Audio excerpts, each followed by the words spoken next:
जैसे सर आपके सेशंस देखने के बाद एक मतलब मेंटली स्टेबिलिटी और वो ऐसे आ जाता है। पर कुछ चीजें ऐसी हो जाती है, या किसी से बात करके फोन पे या मिल के या कुछ भी, थोड़ा सुन के या कुछ भी, कि वो स्टेट जो आती है वो मतलब शैटर्ड हो जाती है। जैसे हमने खुद से, like people think you are alone और समथिंग, बट मुझे नहीं एक्सप्लेन करना है कि एम आई अलोन और am I in solitude. That is my personal thing and I don't want to explain anyone. So पर ऐसी चीजें हो जाती है, तो आई वांट समथिंग कि कुछ भी हो जाए पर जो मेंटल एक स्टेबिलिटी है वो मेंटेन रहे। सो इसके लिए क्या करना चाहिए? कोई भी अच्छा एक्सपीरियंस वो टिकता नहीं है। ये लाइफ की सबसे बड़ी अंडरस्टैंडिंग है जो हमको समझना है। ये क्वेश्चन नहीं होना चाहिए कि वो स्टेट बना ही कैसे रहे। मानिए कि अगर आपने मेरे सेशंस देखे और एक क्लैरिटी आई, उसकी वजह से you are feeling at ease, you are feeling peaceful from within, आपको अच्छा लग रहा है, उस वक्त उसको इंजॉय नहीं करना है, उसकी वजह से खुश नहीं होना है, क्योंकि वो टेम्पररी है, वो तो चला जाएगा। तो उस वक्त जो टेम्पररी बेसिस पे एक क्लैरिटी आई है, कुछ देर के लिए आपका जो माइंड है वो काम हुआ है, उस टाइम को यूज करिए कुछ ऐसा करने के लिए कि जब एक्चुअल में कोई बड़ी प्रॉब्लम आएगी, जो आनी ही है, इसी को लाइफ कहते हैं, कभी ना कभी आएगी। मैं कह रहा हूं बहुत बड़ी प्रॉब्लम, दैट इज वन। और प्लस छोटी छोटी प्रॉब्लम्स तो रोज ही आएंगी। जैसे अपने किसी रिलेटिव से आपने बात कर ली, अभी आप यूएस में हैं, तो अपने इंडिया में किसी रिलेटिव से बात करी, उन्होंने कुछ बोल दिया, कर दिया, इन लॉज में से किसी ने कुछ कह दिया, वो बात दिमाग में घूम रही है, कर रही है, यही सब चीजें होती हैं, छोटी छोटी छोटी छोटी। तो जिस वक्त मेरा सेशन देखा, उस वक्त उसको रिलेट करिए अपने आप से। मतलब कि लिखिए कि एग्जैक्टली क्या क्या वो चीजें हैं जो मेरी वीकनेसेस हैं, और मैं उनको स्ट्रेंथ्स में कैसे कन्वर्ट कर सकती हूं। कि फॉर एग्जाम्पल कोई कुछ बोलता है और वो बुरा लगता है, तो क्या कुछ ऐसा हो सकता है कि पहले ही उनसे बात करने से पहले ही मैं अपने माइंड में प्रिपेयर हो जाऊं कि वो ऐसा कुछ बोलने वाले हैं, और जैसे ही वो बोले और मैं अंदर से हंसने लग जाऊं। बाहर से नहीं हंस सकते, नहीं तो वो कहेंगे क्या पागल हो, क्या हंस क्यों रहे हो। क्योंकि उनका जो नेचर है वो तो वही करेंगे ना, वो आपके हिसाब से तो चलेंगे नहीं। तो अगर उनकी वजह से हमको प्रॉब्लम हो रही है, इसका मतलब कमी हमारे अंदर है। तो हमको अपने आप को ठीक करना है अंदर से, यानी अपने आप को इतना स्ट्रांग कर लेना है कि कुछ भी होता रहे, हमें कोई फर्क ना पड़े। हाँ, अगर कभी किसी से लड़ना भी पड़ रहा है तो लड़ भी सके। कि फॉर एग्जाम्पल मेरा सेशन देखा और आपको सोल्यूशन मिला कि यार ये रोज रोज की जो किचकिच है ना, ये जो हमेशा जब भी मैं बात करती हूँ वो ऐसे बोलते हैं, वैसे बोलते हैं, वैसे बोलते हैं, उसके बाद मेरे दिमाग में वो बात घूमती रहती है, आज मैं नहीं छोड़ूंगी। आज तो मैं ये बोल करके ही रहूंगी, और अपने माइंड में क्लियर हो जाइए कि मुझे ये बोलना है।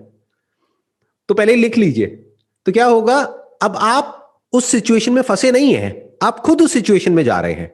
मतलब अब आप लड़ने के लिए तैयार हो, but peacefully, with a cool and काम माइंड। क्योंकि अगर उन्होंने आपको गुस्सा दिलाया और आप लड़ रहे हो, तो दैट इज बेसिकली रिएक्शन। उसमें आप फंस जाओगे, क्योंकि मुंह से कुछ गलत बात निकल जाएगी, फिर उसके बाद में पूरी जिंदगी रिग्रेट होता रहेगा। अब अगर आपने प्लान किया है इस लड़ाई को, लड़ने से पहले अपने हस्बैंड से भी डिस्कस कर लिया है, तो वो भी कहेंगे हाँ चलो कोई फर्क नहीं पड़ता, जाओ भिड़ जाओ। तो उधर से भी पूरा सपोर्ट मिल गया है, प्लस आपको भी क्लियर है माइंड में, मैंने ये पॉइंट बोलने हैं और इस तरीके से बोलने हैं, और सामने से अगर उन्होंने ये बोला तो मैंने ये बोलना है।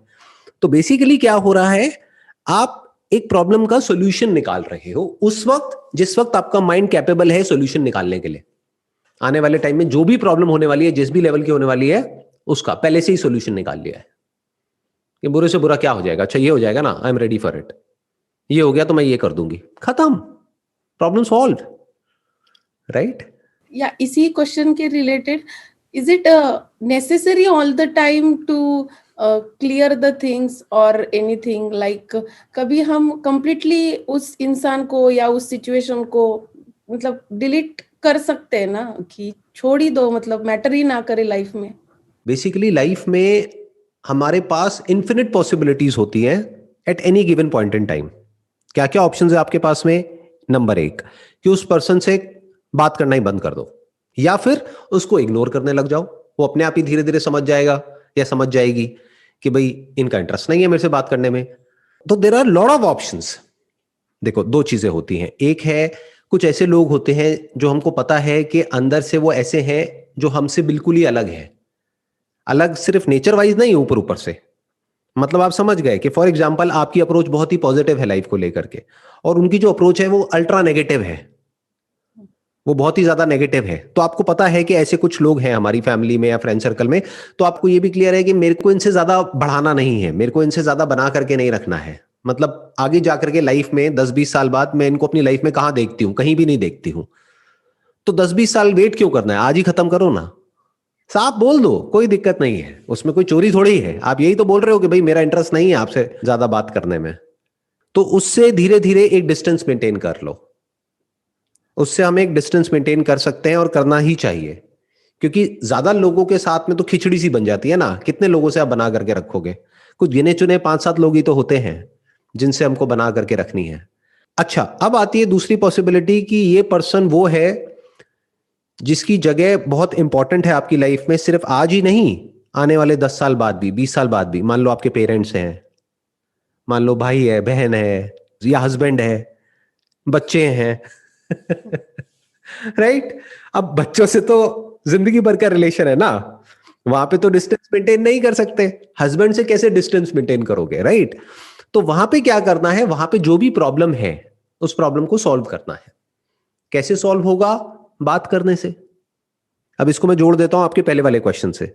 आपने मेरे सेशंस देखे, उस वक्त आपका माइंड पीसफुल है, तो सेशन देखो फटाफट से, जो भी आपको सेशन सबसे ज्यादा पसंद है उसको देखो, और उसी वक्त उस पर्सन के साथ में बैठ करके अपनी प्रॉब्लम को सॉल्व कर लो, क्योंकि उस वक्त आपका माइंड कूल एंड काम है।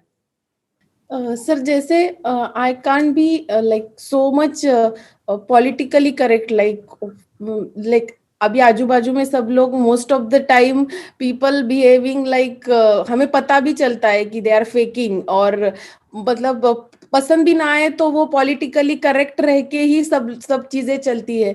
तो my nature is like that, मैंने इस पे बहुत वर्क किया है, पर मैं बहुत फ्रेंडली या वो बहुत एक्स्ट्रा केयरिंग और वो ऐसा नहीं दिखा सकती हूँ।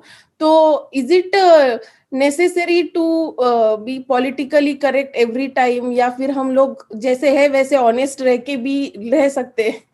Being diplomatically correct is not bad, that is one.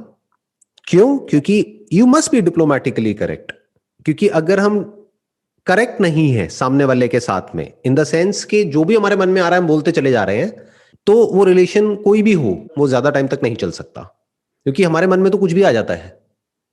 For example, आपके माइंड में जो भी आप सोचते हो जिसके भी बारे में, उस सबको टेलीविजन पे ब्रॉडकास्ट कर दिया जाए और वो पर्सन उसको देख ले, तो वो रिलेशन 2 दिन में खत्म हो जाएंगे सारे के सारे।